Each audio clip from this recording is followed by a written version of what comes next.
Once upon a time, there was a farmer and his wife who had one daughter, and she was courted by a gentleman.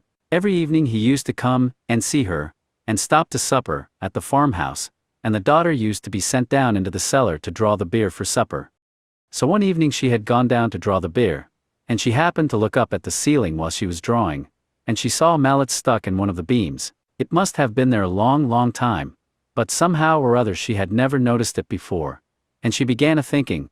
And she thought it was very dangerous to have that mallet there, for she said to herself, suppose him and me was to be married, and we was to have a son, and he was to grow up to be a man, and come down into the cellar to draw the beer, like as I'm doing now, and the mallet was to fall on his head and kill him. What a dreadful thing it would be. And she put down the candle and the jug, and sat herself down, and began a-crying. Well, they began to wonder upstairs how it was that she was so long drawing the beer, and her mother went down to see after her, and she found her sitting on the settle crying, and the beer running over the floor. Why, whatever is the matter? Said her mother. Oh mother, says she, look at that horrid mallet. Suppose we was to be married, and was to have a son, and he was to grow up, and was to come down to the cellar to draw the beer, and the mallet was to fall on his head and kill him. What a dreadful thing it would be. Dear, what a dreadful thing it would be, said the mother, and she sat her down aside of the daughter, and started a-crying too. Then after a bit the father began to wonder that they didn't come back, and he went down into the cellar to look after them himself, and there they too sat a-crying, and the beer running all over the floor. Whatever is the matter? Says he. Why, says the mother, look at that horrid mallet. Just suppose if our daughter and her sweetheart was to be married, and was to have a son, and he was to grow up, and was to come down into the cellar to draw the beer, and the mallet was to fall on his head and kill him, what a dreadful thing it would be. Dear, so it would, said the father, and he sat himself down aside of the other two, and started a-crying. Now the gentleman got tired of stopping up in the kitchen by himself, and at last he went down into the cellar too, to see what they were after. And there they three sat a-crying side by side, and the beer running all over the floor. And he ran straight, and turned the tap. Then he said, whatever are you three doing, sitting there crying, and letting the beer run all over the floor? Oh, says the father, look at that horrid mallet. Suppose you and our daughter was to be married, and was to have a son, and he was to grow up, and was to come down into the cellar to draw the beer, and the mallet was to fall on his head and kill him. And then they all started a-crying worse than before. But the gentleman burst out a-laughing, and reached up, and pulled out the mallet, and then he said, I've traveled many miles, and I never met three such big sillies as you three before, and now I shall start out on my travels again, and when I can find three bigger sillies than you three, then I'll come back and marry your daughter. So he wished them goodbye, and started off on his travels, and left them all crying because the girl had lost her sweetheart.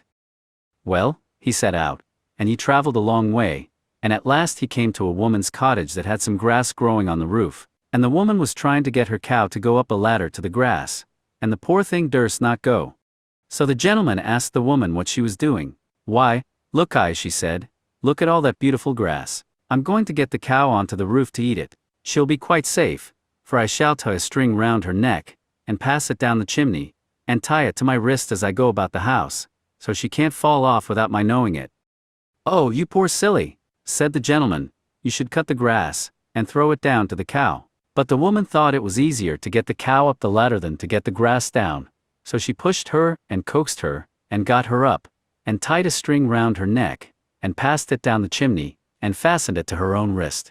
And the gentleman went on his way, but he hadn't gone far when the cow tumbled off the roof, and hung by the string tied round her neck, and it strangled her, and the weight of the cow tied to her wrist pulled the woman up the chimney, and she stuck fast halfway, and was smothered in the soot. Well, that was one big silly. And the gentleman went on, and he went to an inn to stop the night, and they were so full at the inn that they had to put him in a double-bedded room, and another traveler was to sleep in the other bed. The other man was a very pleasant fellow, and they got very friendly together. But in the morning, when they were both getting up, the gentleman was surprised to see the other hang his trousers on the knobs of the chest of drawers, and run across the room, and tried to jump into them, and he tried over and over again, and couldn't manage it, and the gentleman wondered whatever he was doing it for.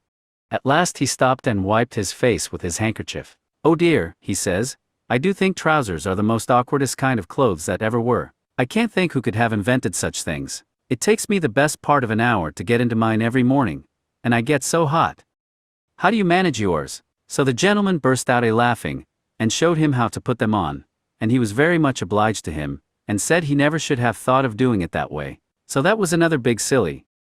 Then the gentleman went on his travels again, and he came to a village, and outside the village there was a pond, and round the pond was a crowd of people, and they had got rakes, and brooms, and pitchforks, reaching into the pond, and the gentleman asked what was the matter.